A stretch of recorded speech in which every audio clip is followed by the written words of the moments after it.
போட்டித் தேர்வுக்காக தயாராகி கொண்டிருக்கும் அனைத்து மாணவ மாணவியர்கள் அனைவருக்கும் வணக்கம். தொடர்ந்து எங்களுடைய எஸ்ஆர்எம் யூடியூப் சேனலை பாருங்கள். பிடிச்சிருந்தா லைக் பண்ணுங்கள், ஷேர் பண்ணுங்கள். மறக்காமல் பக்கத்தில் இருக்க பெல் ஐக்கானை ப்ரெஸ் பண்ணி வச்சுக்கிட்டிங்கன்னா நாங்கள் போடக்கூடிய ஒவ்வொரு ஆடியோவும் உங்களுக்கு நோட்டிஃபிகேஷனாக வரும் என்பதை தெரிவித்துக் கொள்கிறேன். நண்பர்களே, போன ஆடியோவில் கேட்கும்போது ஒரு கொஷின் கேட்டிருந்தேன். ஸோ 2-3 நபர்கள் அதற்கு கமெண்ட்ஸில் தெரிவிச்சிருந்தீங்க. அதாவது சர்வதேச விண்வெளி நிலையத்திற்கு ஏறிய 2வது நபர் யார் அப்படின்னு சொல்லி கேட்டிருந்தேன். ஸோ அதற்கு சரியான பதில் பார்த்தீங்கன்னா சுபான்ஷு சுக்லா தான் 2025ஆம் ஆண்டில் சர்வதேச விண்வெளி நிலையத்தில் 2வது முறையாக ஏறிய நபர். அவர் 2வது இந்தியரும் கூட. முதலாக ஏறியவர் யாருன்னு பார்த்தீங்கன்னா ராகேஷ் சர்மா. ஸோ பதிலை வழங்கிய அனைவருக்கும் வாழ்த்துக்கள் நண்பர்களே. வாங்க, இன்றைக்கி பார்த்தீங்க அப்படின்னா பொருளாதாரத்துலேருந்து சில ப்ரீவியஸ் இயர் கொஷின்லேருந்து சில கொஷின் எடுத்திருக்கேன். ஸோ ரொம்ப யூஸ்ஃபுல்லாக இருக்கும், பாருங்கள். இன்றைக்கி கொஷினுக்குள்ளே போகலாம். ஸோ இந்த பொருளாதாரத்தை பொறுத்த மட்டும் நீங்கள் படிக்கும்போது எப்படி படிக்கணும் அப்படின்னா, கண்டிப்பாக புத்தகத்தில் லைன் பை லைனாக படித்து தான் ஆகணும். ஏன்னா அந்த மாதிரி தான் கொஷின் எடுக்கிறாங்க. கூற்று கொஷின் தான் பெரும்பாலும் இருக்கும். ஸோ தனித்தனி கொஷின், டைரக்ட் கொஷின் 1-2 கொஷின் மட்டும்தான் இருக்கும். மற்ற எல்லா கொஷினுமே கொடுக்கும்போது ஸோ அந்த ஒரு இதை பற்றி கேட்டிருந்தாங்க அப்படின்னா அது சம்மந்தமாக முழுவதுமாக நீங்கள் தரவாக தெரிஞ்சிருக்கணும். இப்போ சப்போஸ் ஒரு நிதிக்குழுனா நிதிக்குழு சம்மந்தமாக எல்லாமே தெரிஞ்சிருக்கணும். ஸோ அப்படி தான் அந்த கொஷின் எல்லாமே இருக்குது. ஆகையினால் நீங்கள் இதை பார்த்துட்டு போய் ப்ரீவியஸ் இயர் கொஷினை பார்த்தாலும் சரி, இல்லை அதற்கு முன்னாடி நீங்கள் பார்த்துட்டு பார்த்தீங்கன்னா இன்னும் ரொம்ப யூஸ்ஃபுல்லாக இருக்கும். சரி, வாங்க போகலாம். கேள்வி எண் 1. ராயல் ஆணையத்தின் தலைவர் யார்? விடை பார்த்தீங்கன்னா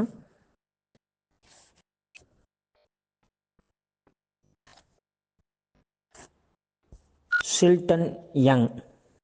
இந்த ராயல் ஆணையம் எப்போ அமைக்கப்பட்டுச்சுன்னா 1926ஆம் ஆண்டு. சரிங்களா? ராயல் ஆணையத்தின் தலைவர் யாருன்னா ஷில்டன் யங். இது 1926ஆம் ஆண்டு அமைக்கப்பட்டது.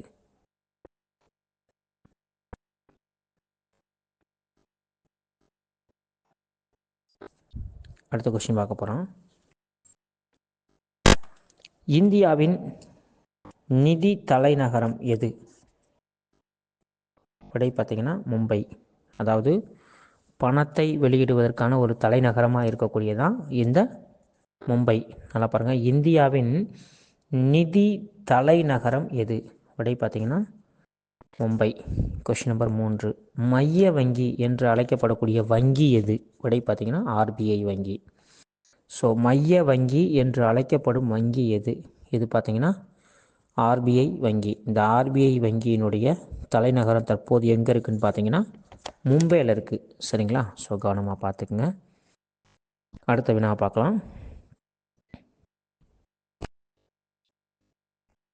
சுதந்திரத்திற்கு பிறகு ரிசர்வ் வங்கியின் ஆளுநர் யார்? விடை பார்த்தீங்கன்னா சிடி தேஷ்முக்.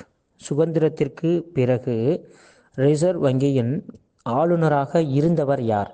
விடை பார்த்தீங்கன்னா சிடி தேஷ்முக். ஓகே, அடுத்த கொஸ்டின் பார்க்கலாம்.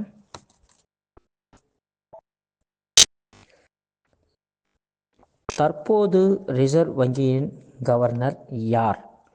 விடை பார்த்தீங்கன்னா சஞ்சய் மல்கோத்ராவ். தற்போது ரிசர்வ் வங்கியினுடைய கவர்னர் யார்? விடை பார்த்தீங்கன்னா சஞ்சய் மல்கோத்ராவ். ஓகேங்களா? அடுத்த வினா பார்க்கலாம். அந்நிய செலாவணியின் பாதுகாவலன் யார்? விடை ஆர்பிஐ வங்கி. அந்நிய செலாவணியின் பாதுகாவலன் யார்? விடை ஆர்பிஐ வங்கி. ஸோ இதெல்லாம் கேட்டிருக்காங்க, கவனமாக பார்த்துக்குங்க. அடுத்த கொஸ்டின் பார்க்கலாம். பண கொள்கையை உருவாக்கிய வங்கி எது? விடை பார்த்தீங்கன்னா ஆர்பிஐ வங்கி. பண கொள்கையை உருவாக்கிய வங்கி எது? விடை பார்த்தீங்கன்னா ஆர்பிஐ வங்கி. சரிங்களா? அடுத்து வினாவை பார்க்கலாம். பணம் எந்த ஆண்டு அச்சடிக்கப்பட்டது? விடை 1864. பணம் முதலாக எந்த ஆண்டு அச்சடிக்கப்பட்டது? விடை 1864. ஓகே, அடுத்த கொஸ்டின் பார்க்கலாம். வங்கி வட்டி விகிதம் உயர்த்தப்படும் போது அதன் விலை என்னவாக இருக்கும்? விடை பார்த்தீங்கன்னா வங்கி வைப்பு தொகை கடன் வட்டி விகிதம் அதிகரிக்கும். நல்லா பாருங்கள், இந்த கொஷினை ப்ரீவியஸ் இயரில் கேட்ட கொஷின். வங்கி வட்டி விகிதம் உயர்த்தப்படும் போது அதன் விலை என்ன? விடை பார்த்தீங்கன்னா வங்கி வைப்புத்தொகை கடன் வட்டி விகிதம் அதிகரிக்கும். ஓகே, அடுத்த கொஷின் பார்க்கலாம். 2022 மற்றும் 2023 ஆண்டில் கணக்கெடுப்பின்படி அதிக வேலையின்மை கொண்ட இந்திய மாநிலம் எது? விடை பார்த்தீங்கன்னா கேரளா. அதே மாதிரி யூனியன் பிரதேசம்னு எடுத்துக்கிட்டோம்னா லட்சத்தீவு. சரிங்களா, நல்லா கவனமாக பாருங்கள். 2022 மற்றும் 2023 ஆண்டில் கணக்கெடுப்பின்படி அதிக வேலையின்மை கொண்ட இந்திய மாநிலம் எதுன்னா விடை கேரளா. அதுக்கப்புறம் அதில் யூனியன் பிரதேசம் அப்படின்னு பார்த்தீங்கன்னா லட்சத்தீவு. ஓகேங்களா, அடுத்த கொஷின் பார்க்கலாம். 2021 மற்றும் 2022 ஆண்டில் தமிழ்நாட்டில் உயர்கல்வி பயில்வோரின் மொத்த விகிதம் என்ன? விடை 47%. நல்லா கவனமாக பாருங்கள். 2021 மற்றும் 2022 ஆண்டின் கல்வி ஆண்டில் தமிழ்நாட்டில் உயர்கல்வி பயில்வோரின் மொத்த விகிதம் என்ன? விடை பார்த்தீங்கன்னா 47%. அடுத்த வினா பார்க்கலாம்.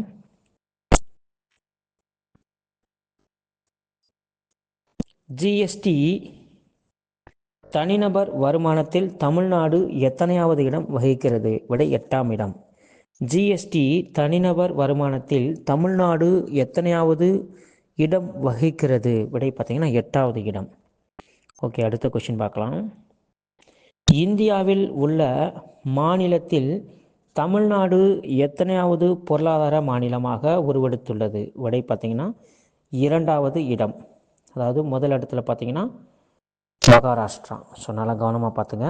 இந்தியாவில் உள்ள மாநிலத்தில் தமிழ்நாடு எத்தனையாவது பொருளாதார மாநிலமாக உள்ளது? விடை பார்த்தீங்கன்னா 2ஆம் இடம். முதல் இடத்துல பார்த்தீங்கன்னா மகாராஷ்டிரா இருக்குது. சரிங்களா, அடுத்த கொஷின் பார்க்கலாம். 4 விகித மனிதவள குறியீடுகளை உருவாக்கியவர் யார்? அதாவது HTI அப்படின்னு சொல்லுவாங்க. ஸோ 1லேருந்து 4 வரைக்கும் உள்ளதை உருவாக்குனது யாருன்னு பார்த்தீங்கன்னா விஸ்வத் குஹா. அதாவது நல்லா பாருங்கள், விஸ்வஜித் குஹா. அதாவது 4 விகித மனிதவள குறியீடுகளை உருவாக்கியவர் யார்? விடை பார்த்தீங்கன்னா விஸ்வஜித் குஹா. ஓகேங்களா, இதெல்லாம் 11th 12th புக்கில் இருக்குது, கவனமாக பார்த்துக்குங்க. அடுத்த கொஸ்டின் பார்க்கலாம்.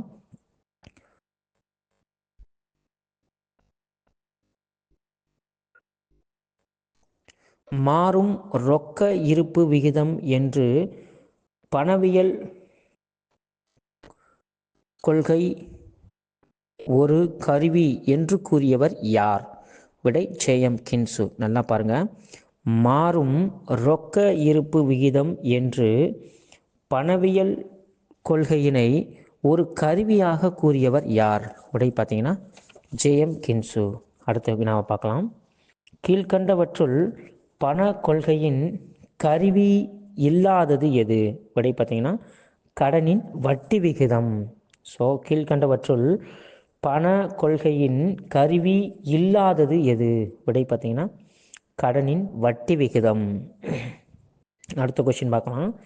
இந்தியாவில் மொத்த உள்நாட்டு உற்பத்தியில் பங்களிப்பில் தமிழ்நாட்டின் இடம் என்ன? விடை பார்த்தீங்கன்னா 2ஆம் இடம். நல்லா பாருங்கள், ஃபஸ்ட் இடத்துல பார்த்தீங்கன்னா மகாராஷ்டிரா இருக்குது. நல்லா பாருங்கள், இந்தியாவில் மொத்த உள்நாட்டு உற்பத்தியின் பங்களிப்பில் தமிழ்நாட்டின் இடம் என்ன? விடை பார்த்தீங்கன்னா 2ஆம் இடம். ஃபஸ்ட் இடத்துல மகாராஷ்டிரா இருக்குது. ஓகே, அடுத்த கொஸ்டின் பார்க்கலாம். 6வது ஐந்தாண்டு திட்டத்தின் காலம் என்ன? விடை பார்த்தீங்கன்னா 1980லேருந்து 85.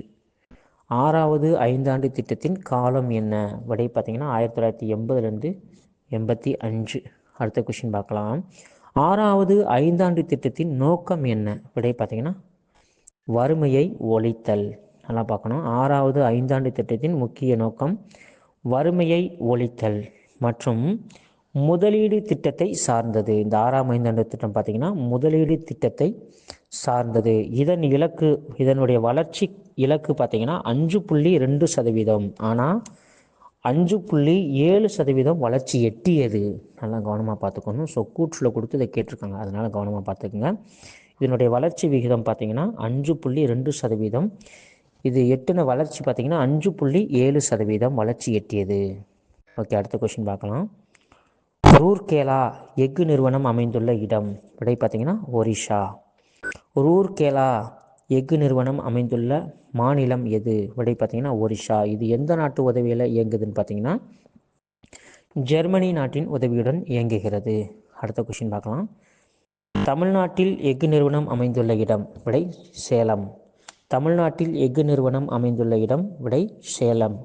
இந்த சேலம் பார்த்தீங்கன்னா அதாவது வெளிநாட்டு உதவி எந்த உதவியுமே இல்லாமல் நம்ம இந்திய நாட்டு உதவியோட இயங்கக்கூடிய ஒரே எஃகு நிறுவனம் இதுதான். சரிங்களா? அதனால் பார்த்துக்குங்க. அடுத்த கொஸ்டின் பார்க்கலாம். ஜிஎஸ்டி என்பது. விடை பார்த்தீங்கன்னா பலபடி நிலை வரி, இட அடிப்படையிலான வரி. ஜிஎஸ்டி என்பது விடை பார்த்தீங்கன்னா பலபடி நிலை வரி அல்லது இட அடிப்படையிலான வரி. ஓகேங்களா? அடுத்த கொஸ்டின் பார்க்கலாம். தேசிய திட்டக்குழுவின் தலைவர். விடை பார்த்தீங்கன்னா ஜவஹர்லால் நேரு. தேசிய திட்டக்குழுவின் தலைவர். விடை ஜவஹர்லால் நேரு. அடுத்த கொஸ்டின் பார்க்கலாம். இந்த கொஸ்டின்லாம் பின்னாடி வர்றதை ஒவ்வொன்றையும் பார்த்துக்கிட்டே வந்தீங்கன்னா எல்லாமே பொறுத்துக்கையில் அப்படி அப்படியே கேட்டிருக்காங்க. கவனமாக பார்த்துக்குங்க. காந்திய திட்டத்தை உருவாக்கியவர் யார்? விடை பார்த்தீங்கன்னா எஸ்என் அகர்வால் இந்த காந்திய திட்டத்தை கொண்டு வந்தார் 1944ஆம் ஆண்டில்.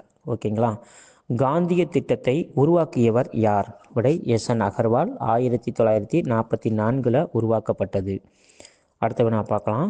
மக்கள் திட்டத்தை உருவாக்கியவர் யார்? விடை பார்த்தீங்கன்னா எம்என் ராய். 1945 உருவாக்கினார். மக்கள் திட்டத்தை உருவாக்கியவர் யார்? விடை பார்த்தீங்கன்னா எம்என் ராய். 1945 உருவாக்கப்பட்டது. அடுத்த கொஸ்டின் பார்க்கலாம். சர்வோதயா திட்டம் யாரால் எந்த ஆண்டு உருவாக்கப்பட்டது? விடை பார்த்தீங்கன்னா ஜெயபிரகாஷ் நாராயணன் அவர்களால் 1950 உருவாக்கப்பட்டது. சர்வோதயா திட்டம் உருவாக்கப்பட்ட ஆண்டு ஜெயபிரகாஷ் நாராயணன் 1950. அடுத்த கொஸ்டின் பார்க்கலாம். அதாவது இது அடுத்த கொஸ்டின் எப்படின்னாக்கா வறுமை சம்பந்தமான குழு அது எப்படிலாம் எந்த வருஷம் கொண்டு வந்தாங்கன்னு பார்ப்பாங்க. இது வந்து கால வரிசைப்படுத்து அப்படின்னு சொல்லி கேட்டிருக்காங்க. நல்லா பார்த்துங்க. அதாவது தண்டேக்கர் ரத் குழு எந்த ஆண்டு கொண்டு வரப்பட்டது? விடை 1971. இது வந்து வறுமையை ஒழிப்பதற்காக கொண்டு வரப்பட்ட குழு. தண்டேக்கர் குழு கொண்டு வரப்பட்ட ஆண்டு 1971. அடுத்த வினா பார்க்கலாம். லக்டவாலா குழு கொண்டு வரப்பட்ட ஆண்டு 1993.